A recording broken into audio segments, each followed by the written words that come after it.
जय श्री राम भक्तजनों। आज आप श्रवण करेंगे बृहस्पतिवार की व्रत कथा।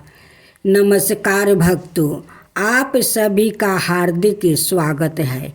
आज हम लेकर आए हैं बृहस्पतिवार व्रत कथा, जिसमें हम सुनाऊंगी देव गुरु बृहस्पति भगवान की महिमा, व्रत का महत्व और उनकी कृपा से जीवन में सुख, समृद्धि, ज्ञान और सौभाग्य कैसे प्राप्ति होता है।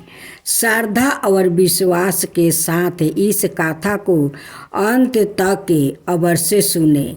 यदि वीडियो पसंद आए तो लाइक करें, चैनल को सब्सक्राइब करें और जय बृहस्पति देव अवश्य लिखें। जी की कथा आज से लगभग 2500 वर्ष पहले पृथ्वी पर हिंसा बढ़ गई थी।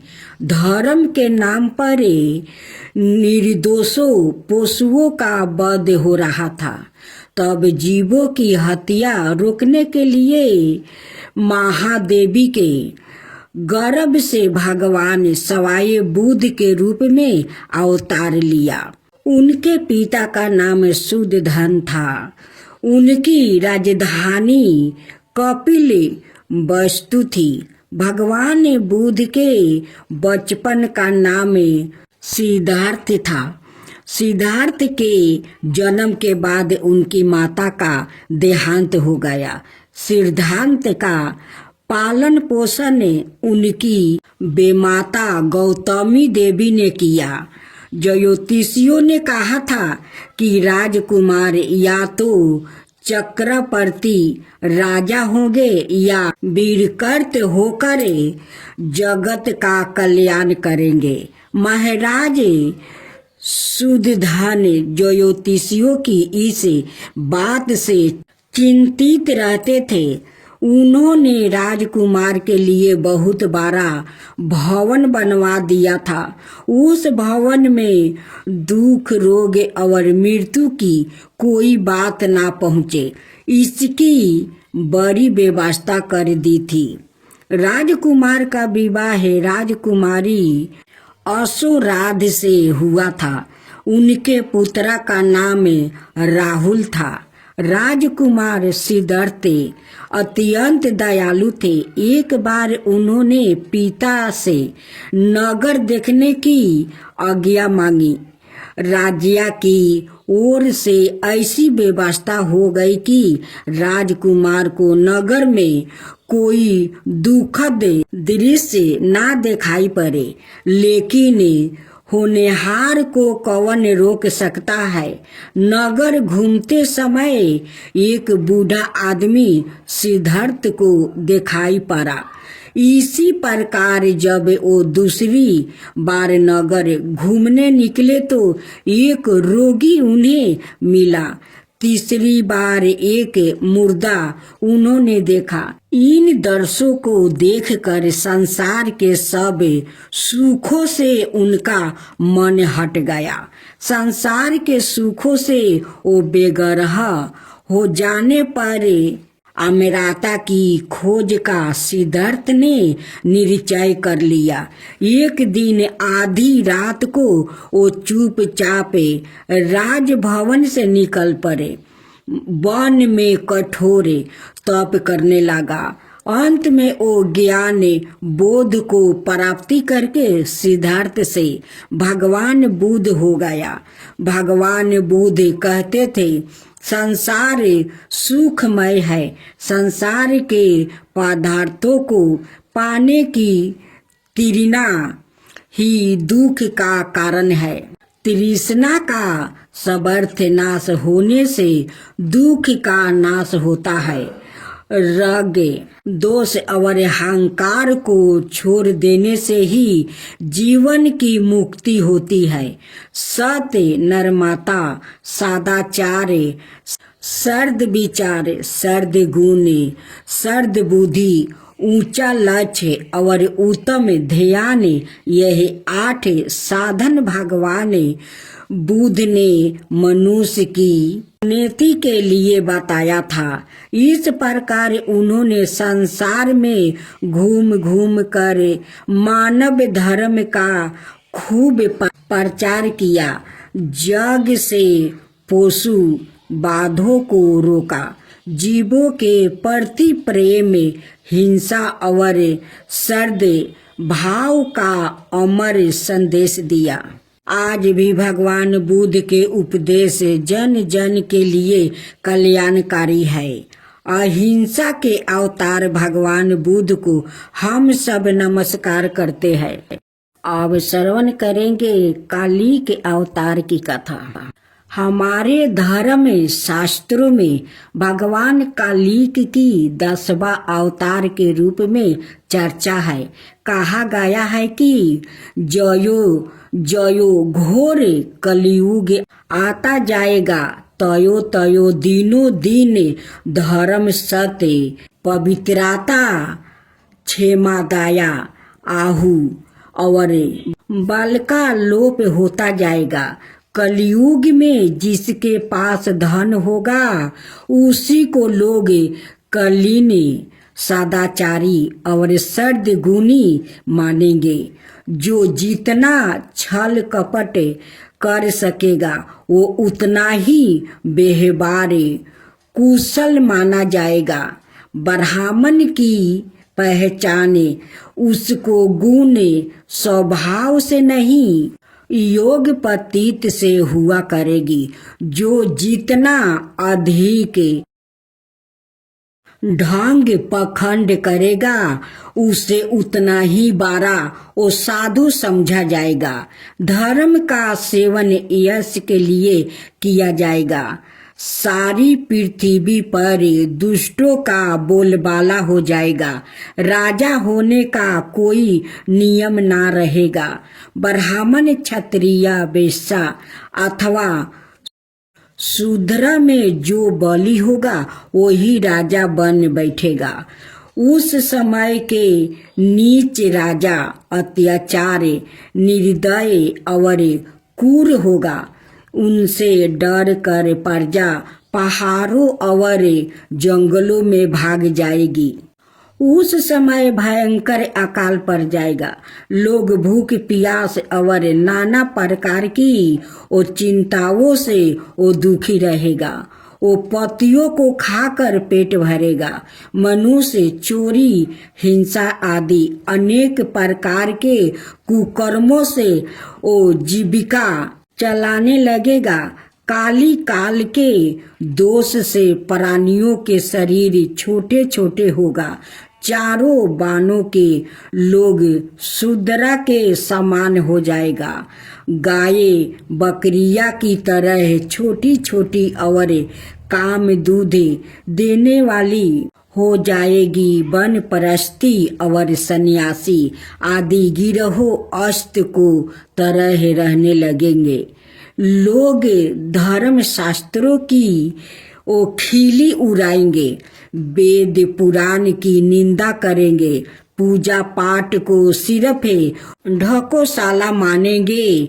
धर्म में पखंड की प्रधानता हो जाएगी। इस प्रकार कलयुग का अंत होते होते पृथ्वी पर हिंसा और जातियों संघर्ष बढ़ जाएगा। तब ऐसी स्थिति में धर्म की रक्षा करने के लिए सवाए भगवान काली के अवतार ग्रहण करेंगे। शास्त्र कहते हैं कलयुग के अंत में दिनों में संभाल ग्राम में विष्णु यश नाम के एक श्रेष्ठ ब्राह्मण होगा। उनका हृदय बड़ा उदर होगा। वो भगवान के परम भक्त होगा। उन्हीं के घर कालिक भगवान अवतार ग्रहण करेंगे। वो देवचत नाम का घोड़े पर सवार होकर वो दुष्टों को तलवार के घाट उतारेंगे। वो पृथ्वी पर बिलपत धर्म की पुण्य स्थापना करेंगे। भगवान जब कालिक के रूप में अवतार ग्रहण करेंगे, उसी समय सतयुग का वो आरंभ हो जाएगा। प्रजा सुख चैन से रहने लगेगी। चराचर जगत के स्वामी भगवान कालिक को हम सब नमस्कार करते हैं। अब श्रवण करेंगे कृष्णा अवतार की कथा। सूरसेन नाम के एक राजा थे। सूरसेन के पुत्र वासुदेव विवाह करके अपनी पत्नी देवकी के साथ घर जाने के लिए रथ पर सवार हुआ। उग्रह सेन का लड़का था कंस। वो अपनी चचेरी बहन देवकी को वो प्रसन्न करने के लिए वो सवाए ही रथ हाँकने लगा। जिस समय कंस रथ हाँक रहा था, उस समय आकाशवाणी ने उसे संबोधित करके कहा, अरे मूर्ख, जिसको तू रथ में बैठा कर लिए जा रहा है, उसकी 8वां गर्भ की संतान तुझे मार डालेगी। कंस बड़ा पापी था। आकाशवाणी सुनते ही वो देवकी को मारने के लिए तैयार हो गया। अंत में वासुदेव ने देवकी की पुत्र को उसे सौंपने का वो वचन देकर देवकी की रक्षा की। तत्पश्चात कंस ने देवकी की और वासुदेव को कैद कर लिया। उन दोनों से जो जो पुत्र होते गए, उन्हें वह मारता गया। किंतु भगवान के विधान को भला कौन रोक सकता है। आखिर वो समय आ ही गया। देवकी की गर्भ से जगत के वो तारनहार नारायण ने श्री कृष्णा के रूप में अवतार लिया। भगवान के जन्म लेते ही योग माया की वो प्रेरणा से कारागार खुल गया। वासुदेव जी बाल कृष्णा को सूप में रख कर गरखुल चल दिया। रास्ते में यमुना जी वो प्रभु का चरण छूने के लिए वो व्याकुल हो गई। अंतर्यामी बाल प्रभु यमुना के मन की बात समझ गए। उन्होंने अपने चरण स्पर्श यमुना की व्यथा को दूर किया। वासुदेव ने नंद बाबा के घर जाकर अपने पुत्र को दशोदा जी के पास सुला दिया। उनकी नवजात कन्या लेकर वो कारागार में लौट आया। बालक श्री कृष्णा को पाकर नंद और दशोदा की वो प्रसन्नता का ठिकाना न रहा। दशोदा को पुत्र हुआ। यह सुनते ही पूरे गोकुल में आनंद छा गया। वहाँ भगवान ने अपनी बाल लीला से दशोदा को नृत्य रिझाते रहते थे। उनकी बांसुरी की धुन पर सभी मोहित हो जाते थे। गोपियों के घरों से वो माखन चोराने के कारण वो माखन चोर कहलाया। श्री कृष्णा ने बचपन में ही खेल खेल में वो पूतना, बाकासुर, तिरनावर्त आदि का विनाश किया। एक अंगुली पर गोवर्धन पर्वत उठाकर इंद्र का घमंड चूर कर दिया। एक दिन भगवान अपनी मित्र मंडली के साथ गेंद खेल रहे थे। गेंद यमुना में वो गिर गई। बालक श्री कृष्णा गेंद निकालने के लिए यमुना में कूद पड़े। यमुना में कलिया नाग रहता था। भगवान उसका मान मर्दन कर उसके फन पर वो नृत्य करने लगे। इस प्रकार भगवान ने छोटी अवस्था में अनेक लीलाएं की। कुछ समय बाद श्री कृष्णा अक्रूर के साथ गोकुल में मथुरा आया। वहाँ उन्होंने अपने परम भक्त सुदामा, माली और कुब्जा आदि पर कृपा की। तदंतर भगवान ने लीला मात्रा से कंस आदि असुरों का संहार कर अपने माता पिता को वो बंधन से छुड़ाया। युद्ध के मैदान में अर्जुन को धर्म कर्म और शाश्वत सत्य का उपदेश दिया। भगवान का वह अमर संदेश गीता के रूप में आज भी जन जन का कल्याण कर रहा है। लीला पुरुषोत्तम भगवान श्री कृष्णा को हम सब नमस्कार करते हैं। अब श्रवण करेंगे राम अवतार की कथा। बहुत पुरानी कथा है। श्री हरि के जय विजय नाम के 2 द्वारपाल थे। ओ सनकादि ब्रह्मा ऋषियों के शराप से घोर निशाचर कुल में पैदा हुआ। उनके नाम रावण और कुंभकर्ण थे। उनके अत्याचारों से पृथ्वी कांप उठा था। वो पाप के भार को सह नहीं सकी। अंत में वह ब्रह्मादि देवताओं के साथ भगवान की वो शरण में गई। देवताओं की प्रार्थना से ब्रह्मा परमात्मा ने अयोध्या के राजा दशरथ की रानी कौशल्या के गर्भ से राम के रूप में अवतार लिया। भगवान श्री राम ने विश्वामित्र के यज्ञ में विघ्न डालने वाले सुबाहु आदि राक्षसों को वो मार डाला। वो सब बड़े बड़े राक्षसों की वो गिनती में थे। जनकपुर में सीता जी का स्वयंवर हो रहा था। वहाँ भगवान शंकर का वो विशाल धनुष रखा हुआ था। श्री राम ने उस धनुष को तोड़कर सीता जी को वो प्राप्ति कर लिया। राजा दशरथ की आज्ञा से श्री राम का 14 वर्ष का वनवास हुआ। भगवान ने पिता की आज्ञा मानकर अपनी पत्नी के साथ वन की यात्रा की। उनके साथ छोटे भाई लक्ष्मण भी थे। वन में पहुंचकर भगवान ने रावण की बहन सुपनेखा को वो करूपा कर दिया, क्योंकि उसकी बुद्धि काम वासना के कारण वो अशुद्ध थी।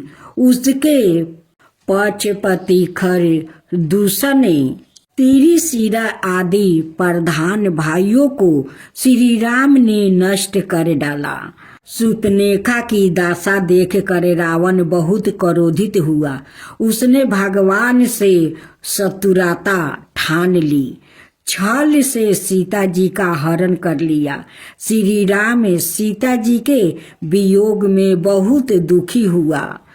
वो अपनी प्राण प्रिया सीता जी से वो बिछड़ कर अपने भाई लक्ष्मण के साथ वन वन वो भटकने लगे। भगवान ने जटाहु का दाया संस्कार किया, फिर कबनद का संहार किया। सुग्री में आदि वानरों से वो मित्रता करके बलि का वध किया। तत्पश्चात हनुमान जी सीता की खोज में लंका गया। वहाँ सीता जी मिले। उन्होंने राक्षसों को मारा और लंका को जला दिया। लौटते समय सीता से चूड़ामणि लेकर मिले। अंत में श्री राम बांदरों की सेना के साथ समुद्र तट पर जा पहुंचा। भगवान श्री राम ने बांदरों आदि की सहायता से समुद्र पर पुल बांधा। विभीषण की सलाह से भगवान ने नील सुग्री में हनुमान आदि प्रमुख वीरों और वानरी सेना के साथ लंका में प्रवेश किया। दोनों ओर की सेनाओं में घमासान युद्ध हुआ। भगवान राम विजय हुआ। शरणागत विभीषण को लंका का राजा बनाया। उसके बाद भगवान श्री राम ने सीता और लक्ष्मण के साथ अयोध्या लौट कर राम राज्य की स्थापना की। भगवान ने नर लीला करके प्राणियों मात्रा को प्रेम, नरमाता, सदाचार और माता पिता गुरु के प्रति आदर भाव का वो संदेश दिया। मर्यादा पुरुषोत्तम भगवान श्री राम को हम सब नमस्कार करते हैं। अब श्रवण करेंगे परशुराम अवतार की कथा। प्राचीन काल की बात है, पृथ्वी पर हैवान वंशी क्षत्रिय राजाओं का अत्याचार बढ़ गया था। चारों ओर हाहाकार मचा हुआ था। गौ, ब्राह्मण और साधु असुरक्षित हो गए थे। ऐसे समय में भगवान सवाए परशुराम के रूप में जमदग्नि ऋषि की पत्नी रेणुका के गर्भ से अवतार हुआ। उन दिनों हैवान वंश का राजा ओ सहस्त्रबाहु अर्जुन था। वो बहुत ही अत्याचारी और क्रूर शासक था। एक बार वो जमदग्नि ऋषि के आश्रम पर आया। उसने आश्रम के पेड़ पौधों को उजाड़ दिया। जाते समय ऋषि की गाय भी लेकर चला गया। जब परशुराम जी को उसकी दुष्टता का समाचार मिला, तब उन्होंने सहस्त्रबाहु अर्जुन को वो मार डाला। सहस्त्रबाहु के मर जाने पर उसके 10,000 लड़के वो डर कर भाग गया। सहस्त्रबाहु अर्जुन के जो लड़के परशुराम जी से वो हार कर भागे थे, उन्हें अपने पिता के वध की याद वो निरंतर वो बनी रहती थी। कहीं एक क्षण के लिए भी उन्हें चैन नहीं मिलता था। एक दिन की बात है, परशुराम जी अपने भाइयों के साथ आश्रम के बाहर गया हुआ था। अनुकूल अवसर पाकर सहस्त्रबाहु ने लड़के वहां आ पहुंचे। उस समय ऋषि जमदग्नि को अकेला पाकर उन पापियों ने उन्हें मार डाला। सती रेणुका सिर पीट पीट कर जोर जोर से रोने लगी। परशुराम जी ने दूर से ही माता का करुणा क्रंदन सुन लिया। वो बड़ी शीघ्रता से आश्रम पर आया। वहां आकर देखा कि पिताजी को मार डाले गए हैं। उस समय परशुराम जी को बहुत दुख हुआ। वो क्रोध और शोक के वेग से अत्यंत वो मोहित हो गया। उन्होंने पिता का शरीर तो भाइयों को सौंप दिया और सवाए हाथ में फरसा उठाकर क्षत्रियों का संहार कर डालने का वो निश्चय किया। भगवान ने देखा कि वर्तमान क्षत्रिय अत्याचारी हो गया है, इसलिए उन्होंने अपने पिता का वध को नियमित मान कर 21 बार पृथ्वी को क्षत्रियहीन कर दिया। भगवान ने इस प्रकार भृगु कुल में अवतार ग्रहण करके पृथ्वी का भार बने, राजाओं का बहुत बार वध किया। तत्पश्चात भगवान परशुराम ने अपने पिता को जीवित कर दिया। जीवित होकर वो सप्त ऋषियों के मंडल में 7वें ऋषि हो गया।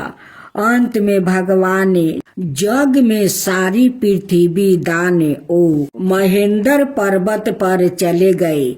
महेंद्र पर्वत पर ओ विराजमान भगवान परशुराम जी को हम सब नमस्कार करते हैं।